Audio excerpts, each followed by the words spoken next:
அஸ்ஸலாமு அலைக்கும். Hi friends, welcome back to Rasheeda's hobbies. இன்றைக்கி vlog எடுக்க ஈவினிங்லேருந்து ஸ்டார்ட் பண்ணியிருக்கேங்க. ஈவினிங் ஸ்நாக்ஸ் ஏதாவது பண்ணலாம் அப்படின்னு சொல்லிட்டு ஊர்லேருந்து மக்கானா வாங்கிட்டு வந்திருந்தேன். அந்த மக்கானாவை தான் இப்போ ரோஸ்ட் பண்ணி எடுத்துக்க போகிறேன். அதுக்காக ஒரு பேனில் ட்ரை ரோஸ்ட்டை பண்ணிகிட்ருக்கேன். இந்த மக்கானாவை ஒரு 7 to 10 மினிட்ஸ் போல் அடுப்பை லோ ஃப்ளேமில் வச்சுட்டு நம்ம ட்ரை ரோஸ்ட் இந்த மாதிரி பண்ணிக்கலாம். ஸோ தட் நமக்கு நல்லா வறுபட்டு வந்துடும் இந்த மக்கானா. இந்த மாதிரி நல்லா ப்ரெஸ் பண்ணி பார்த்தீங்க அப்படின்னா டக்குன்னு இது உடையும்.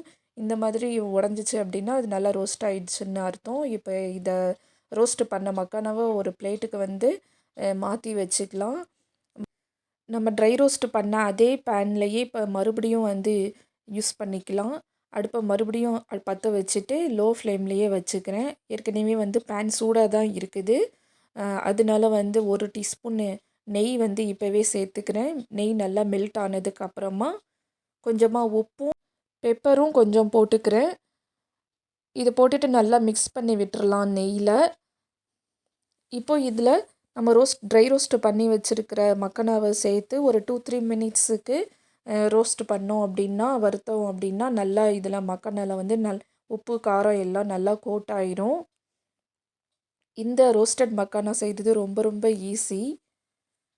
இதில் நிறைய ஃப்ளேவர்ஸும் போட்டும் பண்ணலாம். நான் இன்றைக்கி ரொம்ப ரொம்ப சிம்பிளாக சால்ட்டும் பேப்பரும் மட்டும்தான் போட்டு பண்ணியிருக்கேன். இருந்தாலுமே இது நல்லா டேஸ்ட்டாக இருக்கும் நம்ம நெய்யில் போட்டு வறுக்கிறதுனால. இப்போ இது நல்லா ரெடி ஆகிடுச்சு. ஆஃப் பண்ணிவிட்டு நான் இது நல்லா ஆறுனதுக்கப்புறமா ஒரு கிளாஸ் ஜாரில் போட்டு ஸ்டோர் பண்ணி வச்சுக்கிறேன். தேவையானப்போ எடுத்து யூஸ் பண்ணிக்கலாம் அப்படின்னு சொல்லிட்டு. கிட்ஸுக்கு ஸ்கூல் விட்டு வந்ததுக்கப்புறமா கிட்ஸுக்கும் கேட்டால் கொடுக்கலாம். நம்மளும் சாப்பிட்டுக்கலாம். வெயிட் லாஸில் இருக்கிறவங்களுக்கு இது ரொம்பவே ஹெல்ப்ஃபுல்லாக இருக்கும் அப்படின்னு சொல்கிறாங்க. ரொம்ப ஹெல்த்தியான ஸ்நாக்ஸும் கூட இது. ஸோ ஈவினிங் காஃபியோட இந்த மக்கானாவை தான் இப்போ நான் சாப்பிட்டுட்ருக்கேன். அடுத்ததாக ஷாப்பிங் போகணும். ஏன்னா மிட் வீக் ஷாப்பிங் தான் இப்போ பண்ண போகிறோம். மண்டே மார்க்கெட் டீல்ஸ் எல்லாம் போட்டிருப்பாங்க. இப்போ அந்த ஆஃபர்லாம் நம்ம எதுவும் பார்க்கல. ஏன்னா நம்ம ஊர்லேருந்து நிறைய க்ரோசரி ஐட்டம்ஸ்லாம் கொண்டுட்டு வந்திருக்கோம். இப்போ நமக்கு தேவையானது பால், காய்கறி, பழம் இதுதான். மற்றபடி ஊர்லேருந்து க்ரோசரி ஐட்டம்ஸில் எது 1-2 விட்டு போனதோ அதை தான் நம்ம ஷாப்பிங் பண்ண போகிறோம். இப்போ இடியப்ப மாவு 1 கிலோ பாக்கெட்டு எடுத்துருக்கிறேன். இது கூடவே கொஞ்சம் நெய் எடுத்துருக்கிறேன். அப்புறம் பிள்ளைங்களுக்கு ஸ்கூலுக்கு ஃப்ரைஸு எப்போயாவது வச்சு கேட்பாங்க. அப்போ அதுக்காக ஃப்ரோசன் செக்ஷனுக்கு வந்திருக்கேன். இந்த வேஃபில் ஃப்ரைஸு தான் எடுக்க போகிறேன். இதுதான் பிள்ளைங்க கேட்டுட்ருந்தாங்க. ஸோ இதையும் எடுத்து வச்சாச்சு. இந்த ஃப்ரைஸ் எல்லாம் எப்போவுமே அடிக்கடிலாம் செஞ்சு கொடுக்கறது இல்லை. எப்பயாவது தான் செஞ்சு கொடுக்கறது. ஸோ இருந்தாலும் பிள்ளைங்க ஆசைப்பட்டு கேட்குறப்போ ரொம்பவும் நம்ம டைட் பண்ணக்கூடாது இல்லையா? ஸோ அதனால் அப்பப்போ அடிக்கடி வாங்கி கொடுக்காம அப்பப்போ இந்த ஃப்ரைஸ் எல்லாம் வாங்கி வீட்டில் ஃப்ரை பண்ணி கொடுக்குறது ஸ்கூலுக்கு ஸ்நாக்ஸுக்கு. அடுத்ததாக லர்பக் பட்டர் வாங்கியிருந்தேன். அப்புறம் பிள்ளைங்க ஜூஸ் எல்லாம் எடுத்துகிட்டு இருந்தாங்க அவங்களுக்கு பிடிச்சத. ஸ்வீட் மெலன் கொஞ்சம் விலை கம்மியாக இருந்தது, ரொம்ப இல்லை. ஸோ அதுதான் இப்போ எடுத்துக்கிட்டு. இதையும் ஒன்று எடுத்து சின்ன சைஸில் பார்த்து ஒன்று எடுத்து வச்சாச்சு.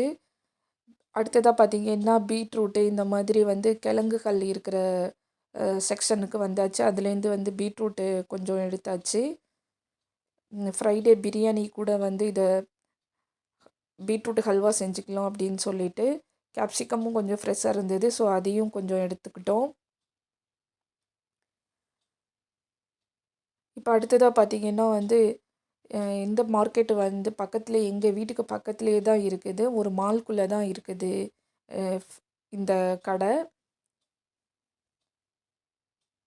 நான் எப்போவுமே காய்கறி நிறையா வாங்கிட்டு போக மாட்டேன்.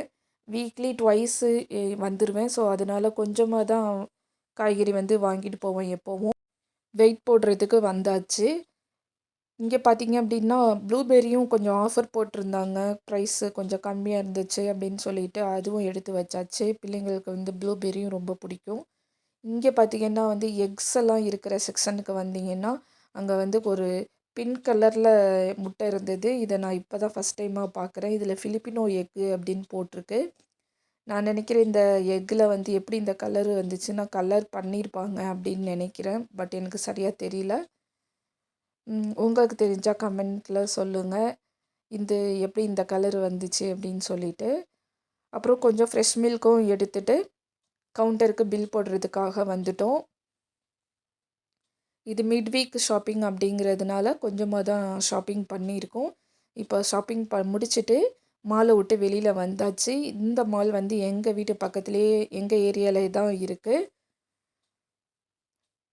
ஸோ ஷாப்பிங் முடிச்சுட்டு நைட்டு டின்னருக்கு வீட்டுக்கு போய் செய்ய வேண்டிய அவசியம் இல்லை, ரெஸ்டாரண்ட்டுக்கு போகலாம் அப்படின்னு சொன்னாங்க. ஸோ பக்கத்தில் இருக்கிற ரெஸ்டாரண்ட்டுக்கு தான் வந்தோம். அங்கே தான் நைட்டு டின்னரு வந்து முடித்தோம். ஸோ அந்த விலாகு வந்து அந்த கிளிப்ஸ் எல்லாம் நான் இதில் இன்க்ளூட் பண்ணலை. ஷார்ட்ஸில் போடுறேன், உங்களுக்கு டைம் இருந்தால் கொஞ்சம் பாருங்கள்.